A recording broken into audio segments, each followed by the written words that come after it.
सिद्धेभ्यः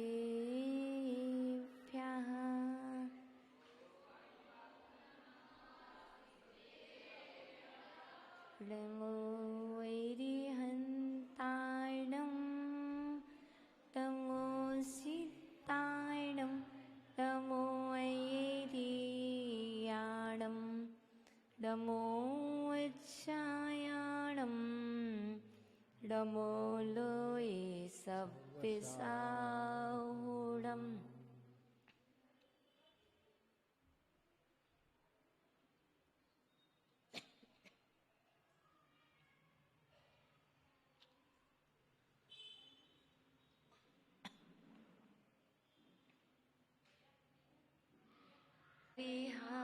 विहासधामा त्वद्भक्तिरेव्यमुखरी इति कोकिला किलिमदो मधुरं विरौति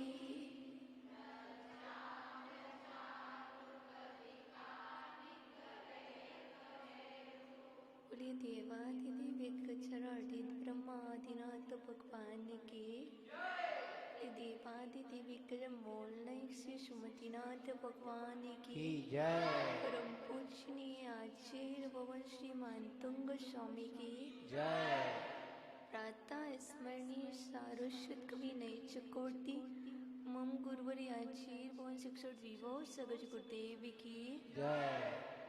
परम पूज्य श्रमणी की हारिका रत्न 105 हरम श्री माता जी की हारिका संघ की जयकारा गुरु मात का, जयकारा गुरु मात का। प्रिय आत्मन, कल हम सभी ने भक्तामृत स्तोत्र के माध्यम से पंचम काव्य में नेत्र रोग निवारक आज षष्ठम काव्य प्रस्तुत है, जिसमें आचार्य भगवान मानतुंग स्वामी ने बुद्धि की वृद्धि कैसे होती है। आप सभी बुद्धिजीवी जीव हैं और अधिक बुद्धि चाहते हैं। आचार्य भगवान कहते हैं बहुत से ऐसे जीव हैं जिन्हें याद नहीं होता है, और कोई ऐसे जीव हैं जो एक बार याद करते हैं और उन्हें हो जाता है। तो पहले आप बताओ ऐसे कितने जीव हैं जो अपनी बुद्धि बढ़ाना चाहते हैं? सभी। अच्छा, एक बात बताओ, बुद्धि कम किनकी है? वो हाथ खड़ा करें। बहुत अच्छा। कुछ जीव ऐसे हैं जिन्होंने हाथ ऊपर किए हैं, वो कह रहे हैं मेरी बुद्धि बहुत कम है। और कुछ ऐसे जीव बैठे हुए हैं जो कह रहे मेरी बुद्धि बहुत अच्छी है। तो पहले हम ये समझ लें, जिनकी बुद्धि अच्छी है तो उसमें कारण क्या है, और जिनकी बुद्धि कम है उसका कारण क्या है कि बुद्धि कम होने का। आपको मालूम है बुद्धि तीव्र किनकी होती है?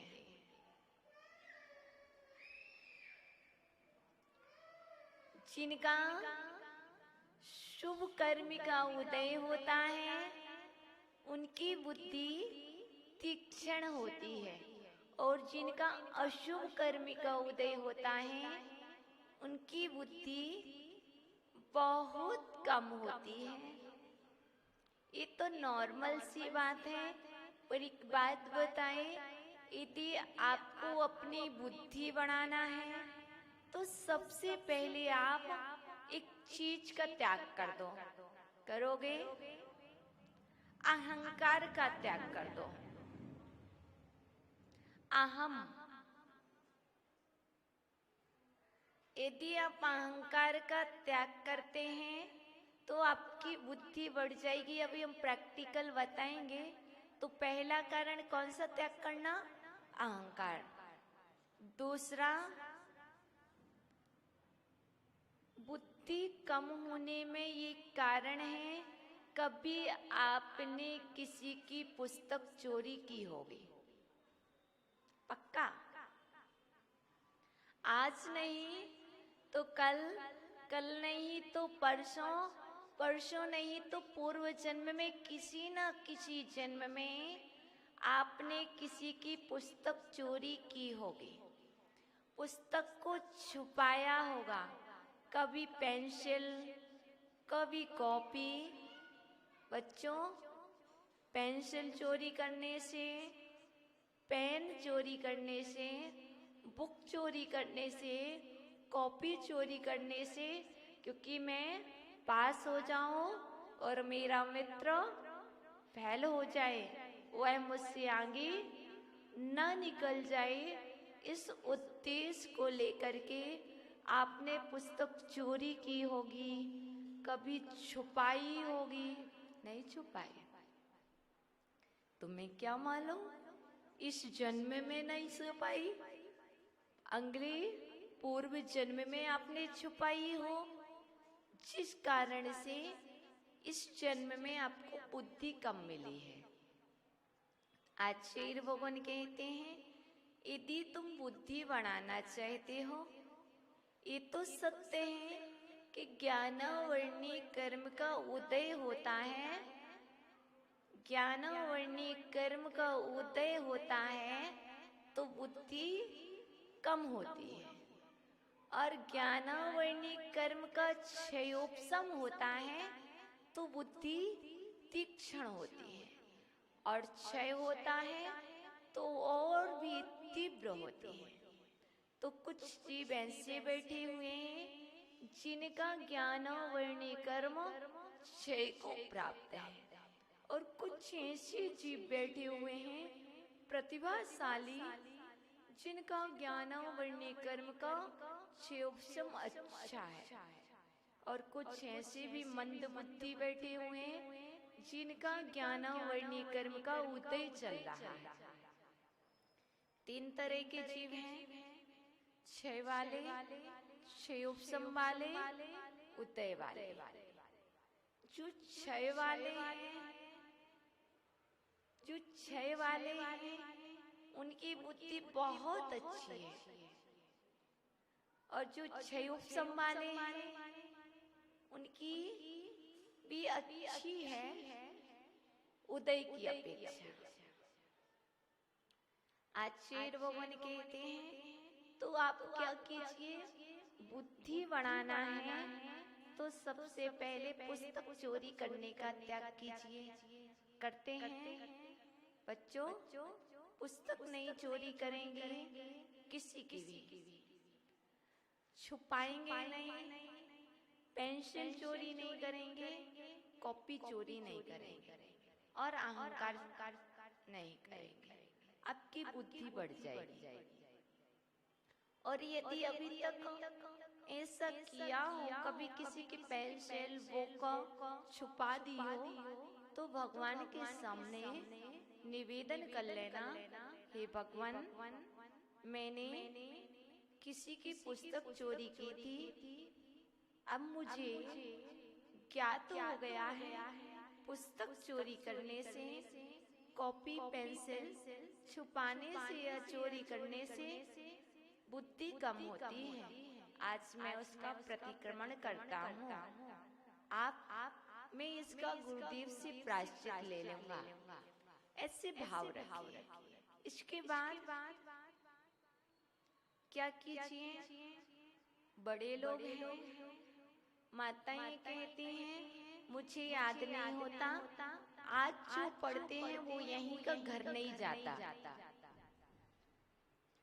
तो इन माताओं से कहना है, आप अभी स्कूल तो जाते नहीं हो, आप मंदिर आते हैं, मंदिर में स्वाध्याय करते हैं, वही शास्त्र आपको पढ़ना होता है, वही आपकी पड़ोसी को।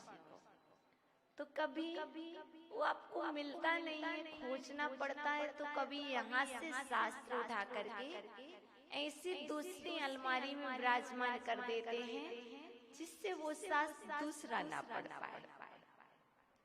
तो इससे भी आचार्य भगवान कहते कर्म का बंध होता है, और जब कर्म का बंध होता है तो वो उदय में भी आता है। जब उदय में आता है तो हमें कुछ भी याद नहीं रहता है, जितना भी हमने पढ़ा था वह हम सारा का सारा भूल जाते हैं। तो ये कारण यह भी है, जितने भी कारण हैं वह आपके द्वारा ही प्रस्तुत हुए हैं। इसलिए जब बुद्धि कम होती है तब क्या करना पड़ता है? अपमान को सहन करना पड़ता है। घर में भी, परिवार में भी, स्कूल में भी, कोचिंग में भी, मंदिर में भी, जो अल्प बुद्धि जीव हैं उन्हें हमेशा हमेशा अपमान सहन करना पड़ता है, और उन्हें हमेशा के लिए नीचा देखना पड़ता है। क्यों? यदि वक्तामर की क्लास में आए हैं, कुछ ऐसी जीवों की जिन्हें याद नहीं होगा, यदि हम पूछ लेंगे और नहीं बतला पाए तो क्या होंगे? वो हंसी के पात्र बनेंगे ना। इसलिए ऐसा ही किसी के जीवन में होता है, वो उससे पूछो जो इस विपत्ति से जूझ रहा हो। यह आप महसूस नहीं कर सकते, इसका सत्य तो वो बतलाएगा।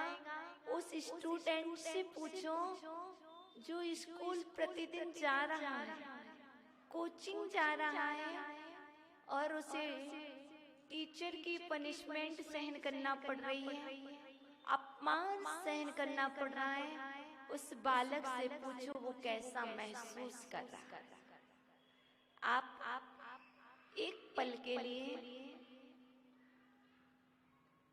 वह स्टूडेंट बन जाइए कि आपको कुछ याद नहीं होता। 12 वर्ष हो गए,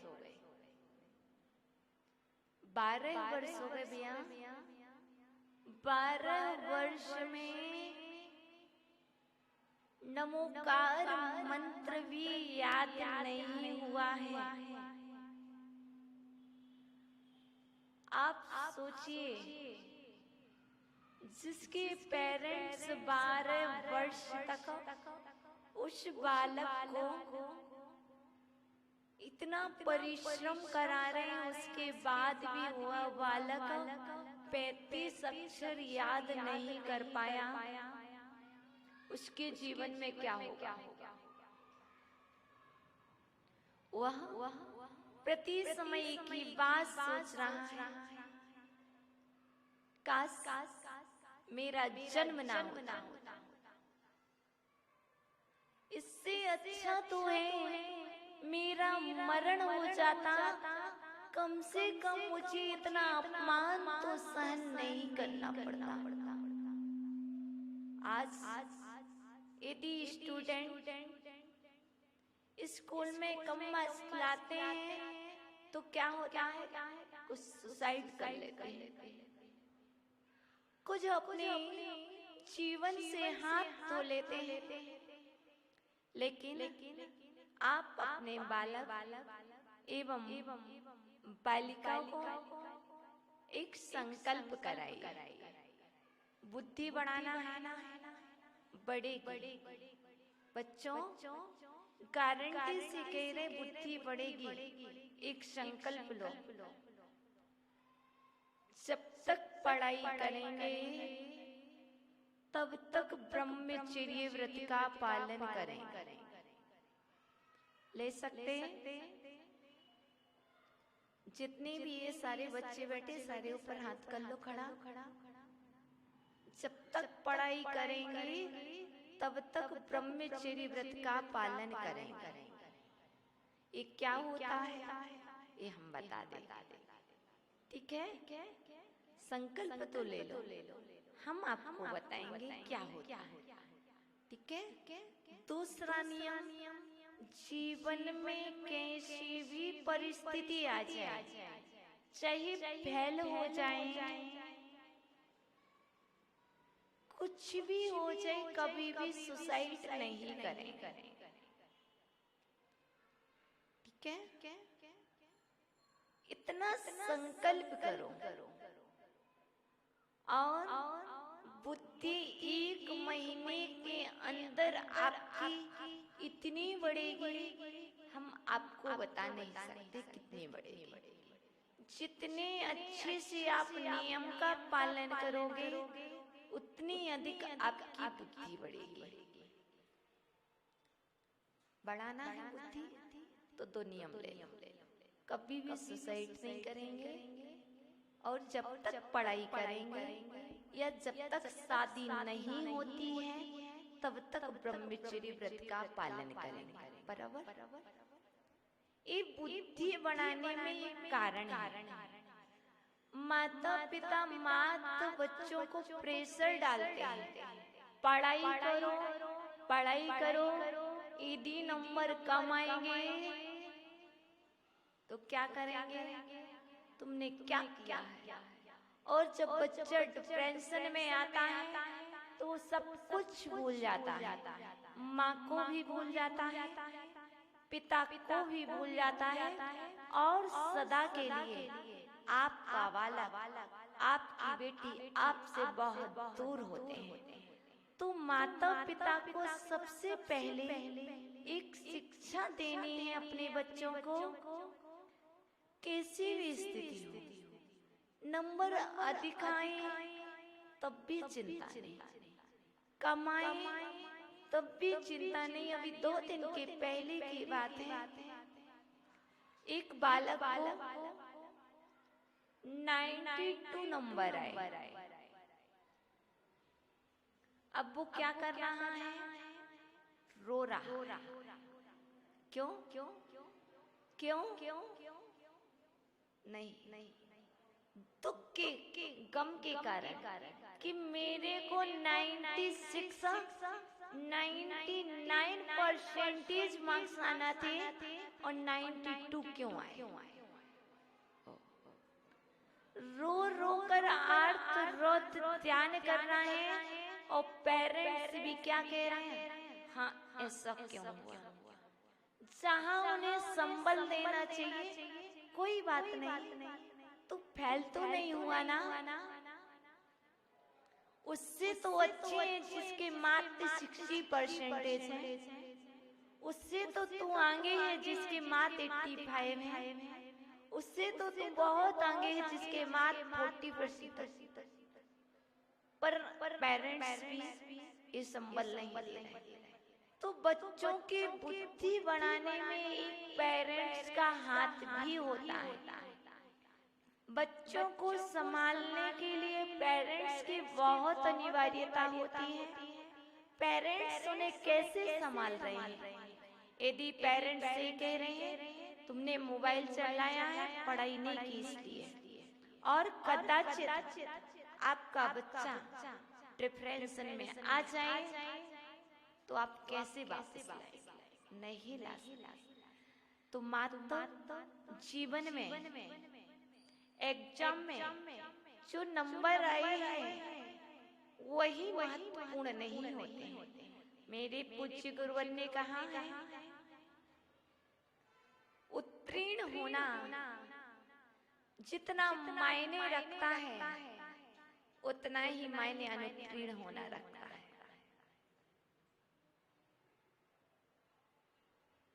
कुछ वो होते हैं जो मात्र एग्जाम में उत्तीर्ण होते हैं, और कुछ वो होते हैं जो जीवन से अनुत्तीर्ण होते हैं। पर श्रेष्ठ वो है जो एग्जाम में अनुत्तीर्ण होने के बाद भी जीवन से अनुत्तीर्ण नहीं हुआ, उत्तीर्ण, तैर करके पार हो जाना। इसलिए आप अपने बालक और बालिकाओं को ये शिक्षाएं यदि आप मत कम लाएंगे तो ये मत समझिए कि पेरेंट्स का स्नेह कम हो जाएगा। यदि कथनचित कम नंबर आते हैं तो पेरेंट्स रुष्ट हो जाते हैं। नहीं, ये गलती कभी नहीं करना। उन्हें प्रोत्साहन दीजिए और बढ़ाइए, आप और मेहनत कीजिए, आगे बढ़ोगे। आज हम आपको वहां ले चलते हैं, उस पिता के पास ले चलते हैं जिस पिता की 2 संतान हैं। भैया, यहाँ कोई ऐसा बैठा जिसके 2 बच्चे हैं? यहाँ पर कोई ऐसा बैठा जिसके 2 भाई हों? हाँ, तो आज हम आपको वहां ले चलते हैं। एक पिता है और उस पिता की मात्र 2 ही संतान है और दोनों बेटे हैं।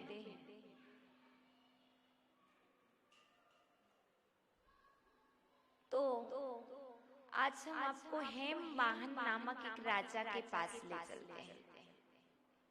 एक राजन है जिसका नाम है हेमवाहन। हेमवाहन और उसके 2 पुत्र हैं। एक बड़ा बेटा भूपाल और छोटा भुजपाल। जैसे हमारे पूज्य गुरुवर के 2 शिष्य है ना,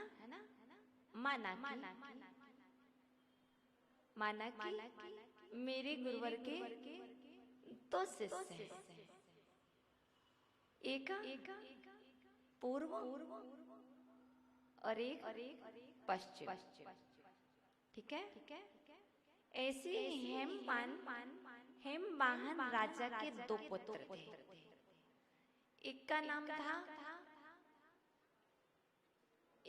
था भूपाल और दूसरे का नाम भुजपाल।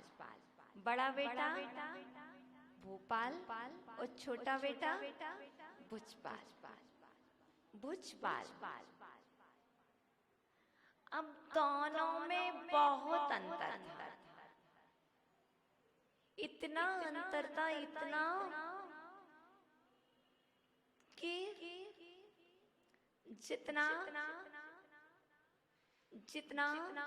स्वर्ग और मोक्ष में अंतर है। समझ रहे?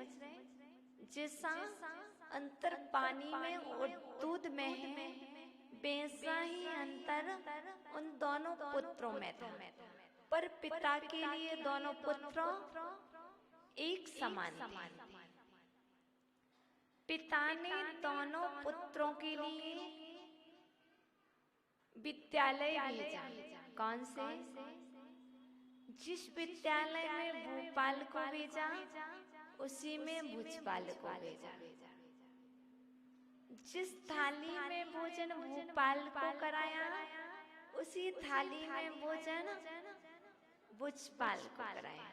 क्योंकि पिता के लिए दोनों संतान बराबर है और पिता परिश्रम पूरा कर रहा है। स्कूल के बाद पिता ने आश्रम में भी रखा दोनों को एक साथ, पंडित श्रुतधर जी के पास। पंडित श्रुतधर जी के पास विद्या अध्ययन करने के लिए पिता ने दोनों संतान को भेजा। 12 वर्ष हो गए भैया,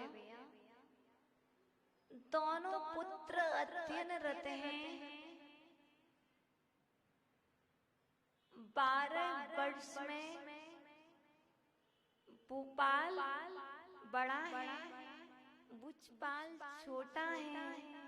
भुजपाल का तंत्र, कौमुदी, छंद, करना नियोग, वास्तुशास्त्र, सामुद्रिक शास्त्र, ज्योतिष, प्रथमा नियोग, कर्ण नियोग, शरण नियोग, द्रव्य नियोग एवं समस्त द्वादश अंग का पाठी हो गया। कौन? भुजपाल। 12 वर्ष। और बड़ा बेटा भूपाल जैसा गया था वैसा ही रहा। बताओ, क्या पंडित जी ने परिश्रम नहीं कराया? नहीं कराया, बराबर कराया। पर भोपाल जहाँ था वहीं का वहीं रहा। क्या वो प्रयास नहीं करता था पढ़ने का? अभ्यास भी करता था, पर उसे कुछ भी याद नहीं होता था और प्रतिदिन रोता रहता था।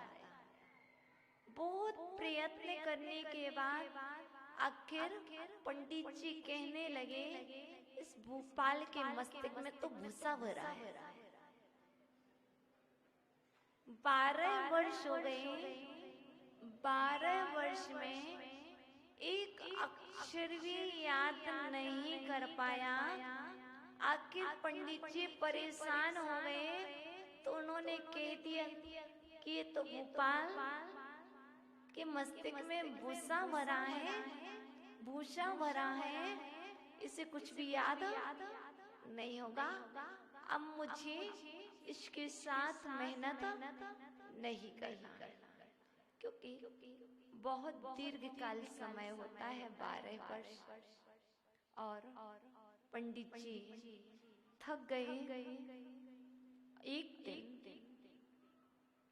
भूपाल और भुजपाल दोनों आश्रम से पिता के पास लौटे और पिता ने कह दिया, भूपाल को घर से निकाल दिया जाए। पिता ने कह दिया, भूपाल को घर से निकाल दिया जाए, ये तो गाय और बकरी चराएगा। जिसके मस्तिष्क में भूसा भरा हो वो क्या करेगा? गाय बकरी चराएगा, वो कुछ कर पाएगा? लेकिन भुजपाल को बड़ा दुख हुआ। यहाँ तो वो आश्रम में देख रहा था कि प्रतिदिन टीचर इसको डांटते, पनिशमेंट देते, खड़ा कर देते, रूम से बाहर निकाल देते, बहुत सारी यातनाओं को सहन करता रहा। उसके बाद घर आया तो घर से पिताजी ने भी क्या कह दिया, भूपाल को घर से निकाल दिया जाए। क्यों? पर पिता ने ये नहीं समझा कि कर्म का तीव्र उदय है, कुछ उपाय किया जाए। और बेचारा छोटा बेटा भुजपाल बड़े भाई की दुख को सहन नहीं कर सका और वो निकल गया, कुछ उपाय करेंगे, कुछ उपाय करेंगे, मैं अपने बड़े भाई को ऐसा नहीं छोड़ सकता। आखिर भाई तो मेरा ही है, आखिर भाई तो मेरा ही है। और भुजपाल छोटा भाई कहता है, बड़े भैया चिंता मत करो, पिता ने निकाल दिया है, कोई बात नहीं। एक काम करते हैं, थोड़ी सी साधना करते हैं, यदि तुम ठीक हो जाओगे, साधना से कुछ प्राप्त हो जाएगा, तो हम आपको वापस ले आएंगे। नहीं होगा तो कोई बात नहीं, फिर तुम्हारा भाग, फिर तुम्हारा भाग। और छोटे भाई ने बड़े भाई से कहा, एक काम करो, मैं आपको एक पुस्तक देता हूँ, याद ही नहीं होता ना तुम्हें, पढ़ना तो आता है, याद नहीं होता ना तुम्हें, पढ़ना तो आता है। ये पुस्तक लो और घर से बाहर जा करके वन में रह करके तुम 21 दिन साधना करो। भक्तम्बर स्तोत्र के, और उसमें भी 6 नंबर का को तुम 1000 बार प्रतिदिन पढ़ो, रिद्धि और मंत्र को। और भूपाल ने सह स्वीकार कर लिया। भाई कह रहा है पिता ने तो छोड़ ही दिया है, अब एक बार भाई की बात और मान लेते हैं, क्यों ना हम इसका पाठ करें। और भोपाल 21 दिन के लिए घर से बाहर जा करके 21 दिन तक उसने क्या की, 6 नंबर काव्य की साधना प्रारंभ की। काव्य को पढ़ा, मंत्र को पढ़ा, रिद्धि को पढ़ा, रेड कलर के वस्त्रों को धारण किया, उत्तर दिशा में मुख किया, रेड कलर की माला, आसन, यंत्र रखा, घी का दीपक प्रज्वलित किया, और वह 21 दिन तक कंटिन्यू प्रतिदिन 1000 बार इसका पाठ करता है। और इतने दिन के बाद एक दिन उसका साक्षात दर्शन एक देवी से हुआ। कौन थी वो? ब्राह्मी। ब्राह्मी नाम की एक देवी थी जो साधना के वशीभूत यहाँ पर आई और कहा, हे वत्स, आपकी साधना सफल होगी। सफल हुई नहीं, आपकी साधना सफल होगी, आप प्रयत्न जारी रखें। और देवी ऐसा कह करके चली गई। और वह भोपाल जब तक 21 दिन नहीं हुए तब तक पाठ करता रहा। जैसे 21 दिन हुए और फिर वह वापस निकला और भाई से मिला, तब तक भोपाल शास्त्रों में पारंगत, संस्कृत संभाषण में बात करने लगा। ऐसा महाविद्वान बना कि वह अपने भाई से भी आगे निकल गया। इसलिए एक काम बुद्धि की वृद्धि कराने वाला है, ये तो आगम ने बताया। लेकिन लोग बहुत सारे कहते हैं कि जैनों के पास वह कौन सी विद्या है जिस विद्या के कारण बुद्धि वृद्धि को प्राप्त होती है। यहाँ तक कि इस काव्य पर रिसर्च की गई। भक्तम्बर स्तोत्र के 2 ही ऐसे काव्य हैं जिन पर साइंटिस्ट ने रिसर्च की है, एक 45 और एक 6 नंबर। 6 नंबर काव्य पर जब रिसर्च की गई कि इसमें ऐसा कौन सा शब्द है, कौन सा अक्षर है जिस अक्षर का पाठ करने से बुद्धि बढ़ती। क्योंकि आप तो सम्यक दृष्टि, आपको श्रद्धा है कि आचार्य भगवान ने कहा तो पक्का बढ़ेगी, लेकिन साइंटिस्ट होते हैं उन्हें श्रद्धा नहीं होता। तो उन्होंने रिसर्च की और रिसर्च के बाद उन्होंने पाया कि भक्तम्बर स्तोत्र के 6 नंबर काव्य में दो ही शब्द ऐसे हैं जो बुद्धि बढ़ाते हैं। वो कौन से हैं? श्रुतम, श्रुतवताम। दो शब्द हैं, आप पढ़ते हैं अल्पश्रुतम, श्रुतवताम। तो यहाँ पर श्रुतम, श्रुतवताम कैसे बढ़ेगी बुद्धि? आप बता सकते हैं? इसको प्रैक्टिकल करो। 2 मिनट को शांत बैठ जाओ और आप बोलो श्रुतम,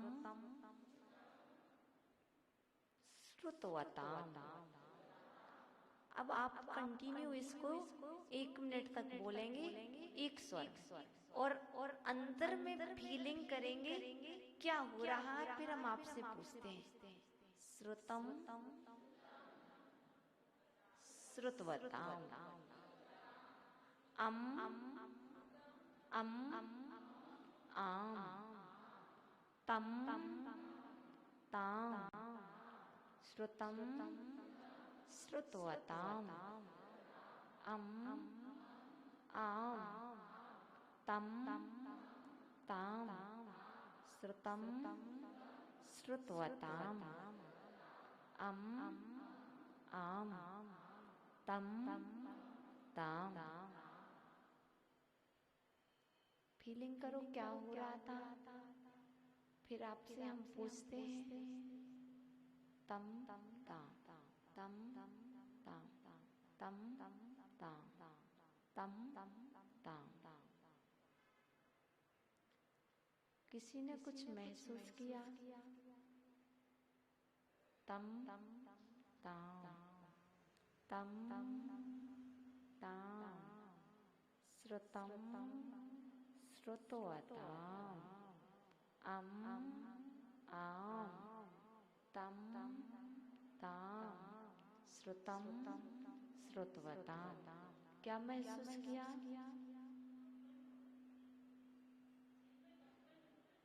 सिर पे कंपन होता। अभी आपने अच्छे से अनुभव नहीं किया। मैं बताऊं, जब आप श्रुतम, श्रुतवताम बोले, तब श्रुतम बोले तो लेफ्ट साइड की मस्तिष्क की कोशिकाएं चलेंगी, लेफ्ट। और श्रुतवताम बोले तो राइट, तम लेफ्ट। ध्यान से, तम, ताम।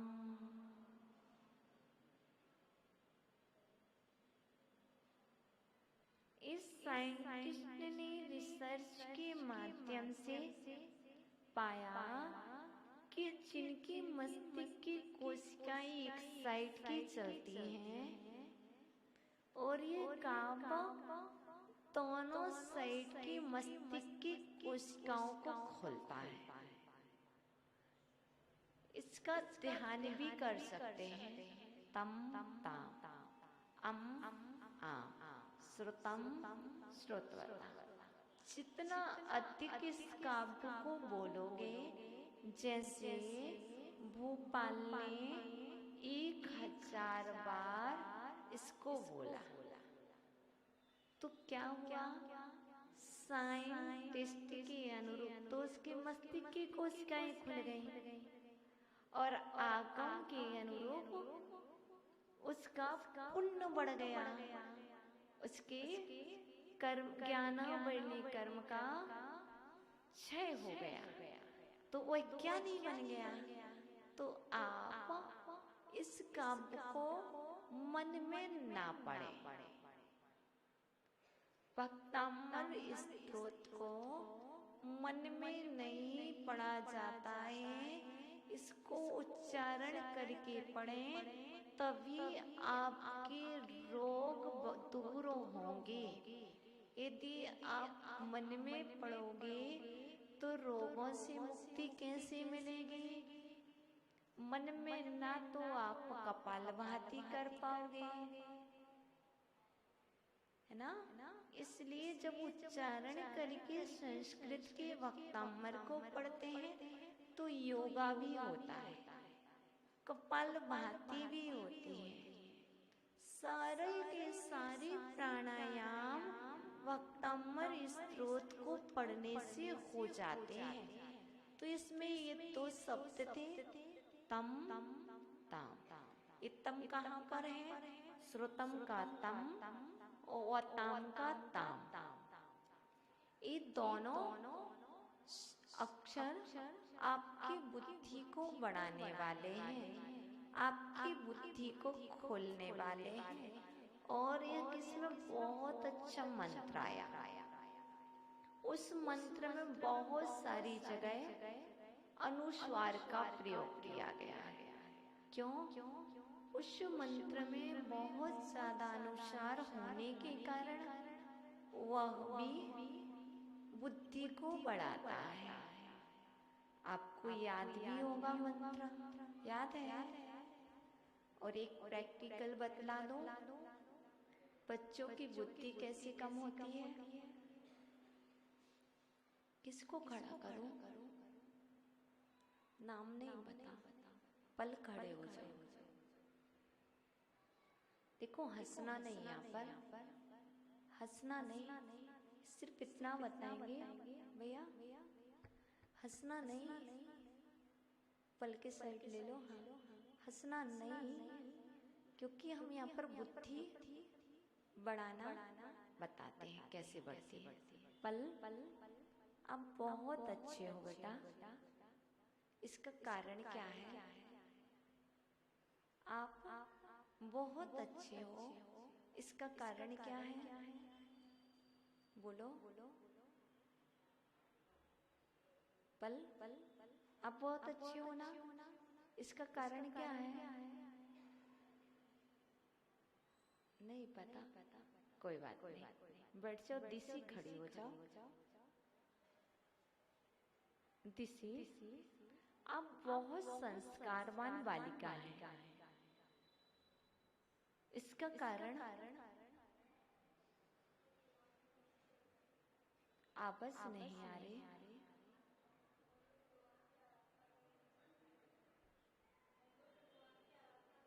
अच्छा, भगवान की आराधना की इसलिए बहुत अच्छा, बैठ जाओ।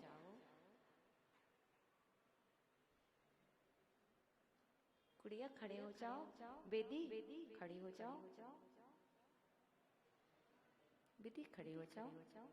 आप बहुत इंटेलिजेंट हो, बहुत स्मार्ट हो, इसमें कारण क्या है?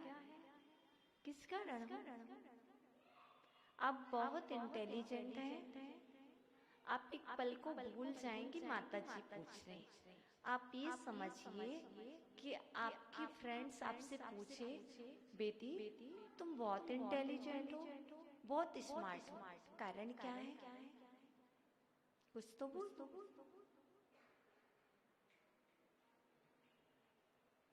बैठ।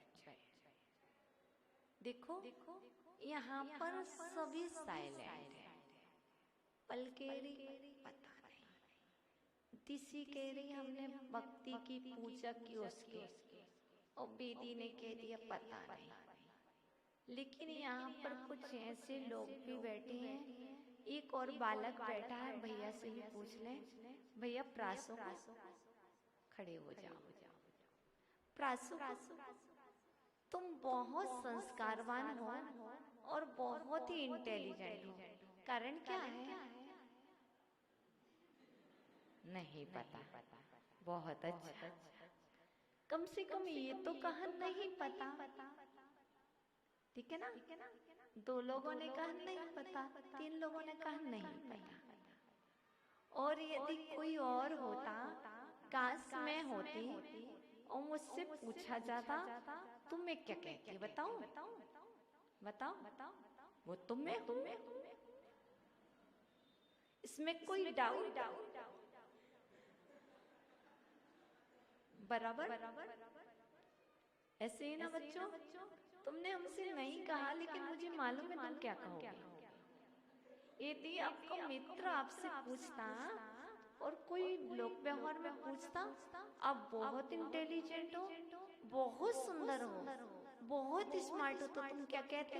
वो तो मैं हूँ, इसमें कोई डाउट कहते ना? बराबर। क्योंकि ऐसा बोलने से बुद्धि नहीं बढ़ती है, ऐसा बोलने से बुद्धि कम हो जाती है। तो क्या बोलना था? देखो यहाँ पर बेदी की माँ बैठी, यहाँ पर हो सकता दिशी की दादी भी बैठी हो और पल की मम्मी बैठी हो, है ना? यदि मैंने जिनसे पूछा, यदि पल कह देती,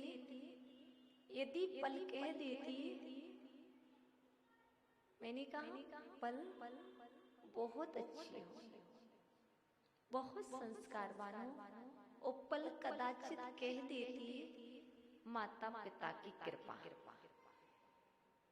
तो क्या होता? बुद्धि जब बढ़े तब बढ़े, लेकिन माता पिता की कृपा नहीं भी होती तो भी पल तुम्हारे ऊपर तुम्हारी माता पिता की कृपा हो जाती। तुम बहुत संस्कारवान हो, गुरुवर का आशीर्वाद और माता पिता की कृपा, जिससे मैं ऐसी तुम नहीं हो। तुम्हारे ऊपर तुम्हारे गुरुओं का आशीर्वाद है, तुम्हारे ऊपर तुम्हारे माता पिता की कृपा है, जिस कृपा से आप इतने अच्छे हो।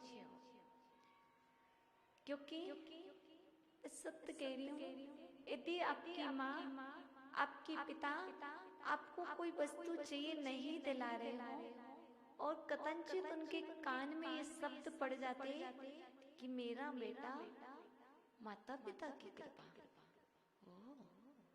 इतना अच्छा बोलना नहीं भी होती, माता पिता रूठे भी होते तब भी उनकी कृपा तुम्हारे ऊपर हो जाती।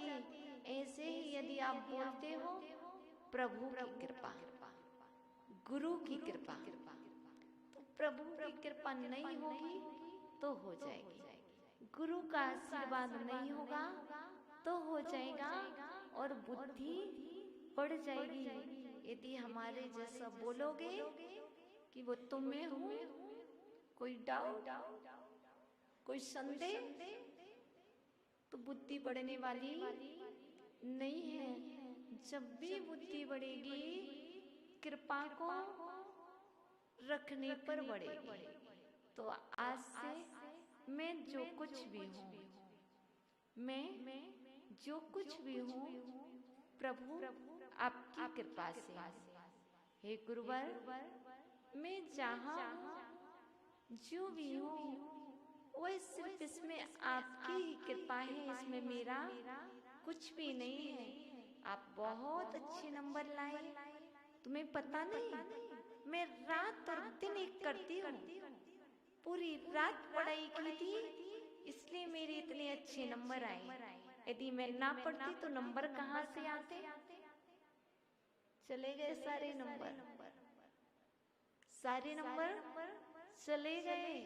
तुम कितनी भी पढ़ाई कर लो, तुम कितनी भी मेहनत कर लो, यदि तुम्हारे अंदर में गुरु का स्थान नहीं है, तुम्हारे अंदर में माता पिता के लिए स्थान नहीं है, तो वो ना तुम्हारी पढ़ाई कोई काम की नहीं, वो तुम्हारी डिग्री कोई काम की नहीं। इसलिए आप कृपा को अपने सिर पर रखिए। यहाँ पर मात्र हम गुरु की बात नहीं कर रहे, यहाँ पर आप अपने माता पिता का सम्मान कीजिए, आप अपने गुरुओं का सम्मान कीजिए। जो बच्चे माता पिता का सम्मान करते हैं, जो गुरुओं का सम्मान करते हैं, दादा दादी का सम्मान करते हैं, वही बच्चे आगे चल करके ऊंचे ऊंचाइयों को छूते हैं। जो घर में माता पिता का सम्मान नहीं करते, गुरुओं का सम्मान नहीं करते, वो ऊंचाई तो क्या, वो जमीन के पड़े हुए रत्न को भी नहीं छू पाते हैं। इसलिए यदि आपको ऊंचाइयां छूना है, कुछ प्राप्त करना है, तो आज से आप कृपा को स्वीकार कीजिए। अब आप अच्छे हो बच्चों, आप बहुत अच्छे हो। कारण क्या है? गुरु कृपा, माता पिता की कृपा और भगवान की कृपा। बहुत अच्छी बात। यदि आपसे कोई पूछे तो आपको कहीं पर भी अपने माता पिता को नहीं भूलना, अपने गुरु को नहीं भूलना और अपने प्रभु को नहीं भूलना। इन तीन को याद रखना। प्रभु से तात्पर्य भगवान, गुरु से तात्पर्य गुरु और माता पिता आप जानते ही हो। और कहीं ऐसा भी हो सकता है जहाँ सिर्फ अपने माता पिता को याद किया जाता है, तो वहाँ पर भी उनको याद रखिए। और इसके बाद पहले कृपा को ग्रहण कीजिए। इसके बाद आप भक्तामर स्तोत्र का 6 नंबर का पढ़िए। गारंटी से प्रतिदिन बच्चे यदि 21 बार इसका पाठ करते हैं काव्य का, तो एक माह में बच्चों के 10% मार्क्स अच्छे आएंगे। गारंटी से कह रहे। तो बच्चे जैसे आपके 90% आए ना, तो एक मंथ तक आप इसका कीजिए तो आप 100 तक पहुंच जाओगे। जो 40 तक लाया है वो 50 लाएगा, जो 50 लाया वो 60 लाएगा। इसलिए आप पहले कृपा को ग्रहण कीजिए, फिर प्रतिदिन 21 बार भक्तामर स्तोत्र के 6 नंबर का पढ़िए। रिद्धि को भी पढ़िए, मंत्र को भी पढ़िए। पक्का कह रहे हैं, गारंटी से तुम्हारी बुद्धि अवश्य बढ़ेगी। तो एक मंत्र याद कर लो, बहुत अच्छा है। ओम ह्रीम श्राम श्रीम, ओम ह्रीम श्राम श्रीम, श्राम श्रीम श्रूम स्वाहा, ओम ह्रीम श्राम श्रीम श्रूम स्वाहा, ओम ह्रीम श्राम श्रीम श्रूम स्वाहा, ओम ह्रीम श्राम श्रीम श्रूम स्वाहा।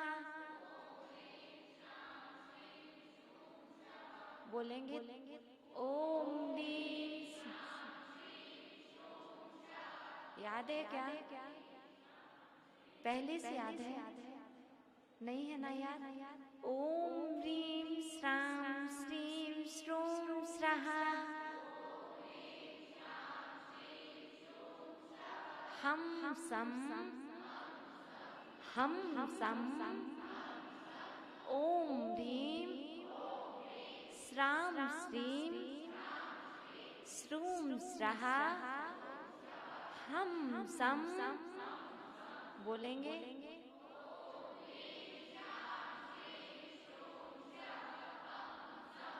था था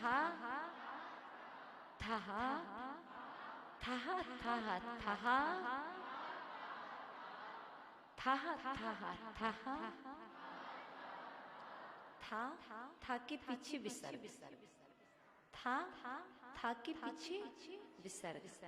ओम ह्रीम श्राम श्रीम श्रूम स्वा, हम सम था था था था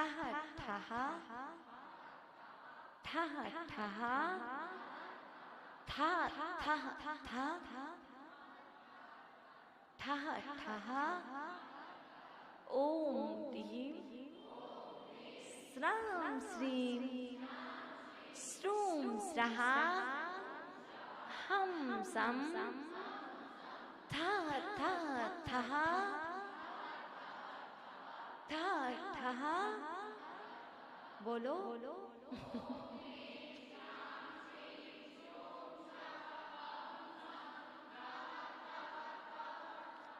ठा ठहा सरस्वती भगवती विद्या प्रसादम कुरु कुरु स्वाहा। इतना सा तो मंत्र है ना।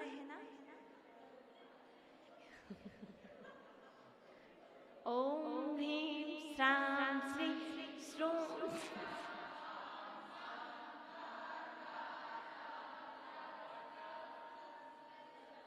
सरस्वती भगवती विद्या प्रसादम कुरु कुरु स्वाहा। लिखा नहीं है ना, एक बार आप लिख लेना, ठीक है ना। अभी बाद में लिखवा देंगे। ओम ह्रीं श्रां श्रीं श्रूं स्वाहा था हम सम था था था था ठहा सरस्वती भगवती विद्या प्रसादम कुरु कुरु स्वाहा। ये बच्चों के लिए माताओं का कर्तव्य है कि अपने बच्चों को ये मंत्र याद कराएं। लिख लेना हमारे पास से, ठीक है। बोर्ड पर लिख देंगे, आप लिख लेना। और ये पुस्तक है, इस पुस्तक में है, आप ले लेना और याद करा देना। कल सभी बच्चे इस मंत्र को याद करा के आएंगे और प्रतिदिन कम से कम 9 बार तो इसका जाप करेंगे ही करेंगे, जिससे आपकी बुद्धि बढ़ जाए।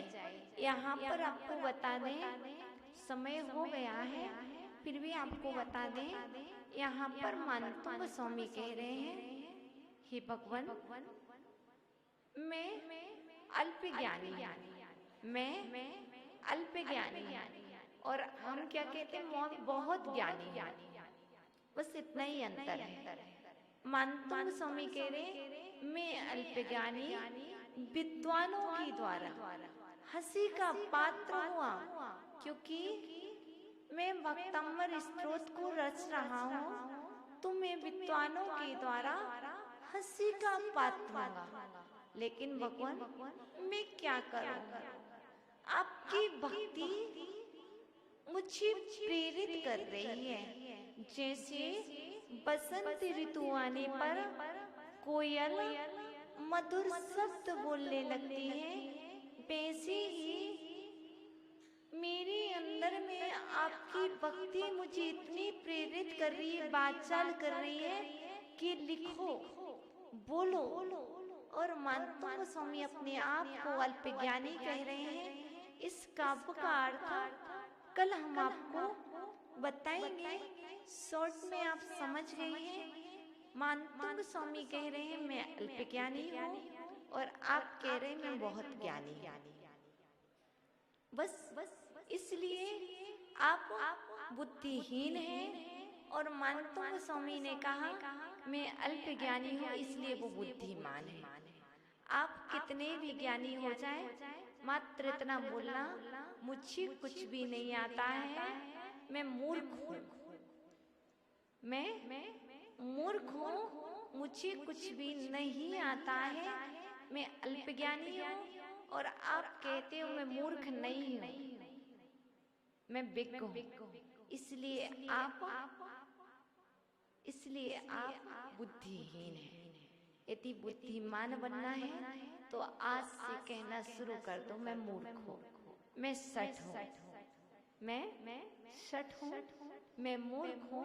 आज से आप शुरू कर दो ऐसा बोलना, और आपकी बुद्धि ना बढ़ जाए तो कहना 1 महीने के अंदर आपकी बुद्धि इतनी बढ़ेगी कि आपको तत्व सूत्र के 3 अध्याय और भक्ताम्बर स्तोत्र के जितने भी काव्य है ना, संपूर्ण याद हो जाएंगे।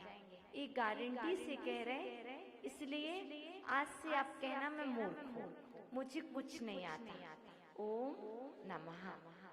ओम ह्रीम अर्हम नमो कोट्ठ बुद्धिणम श्रोम श्रोम नमः स्वाहा।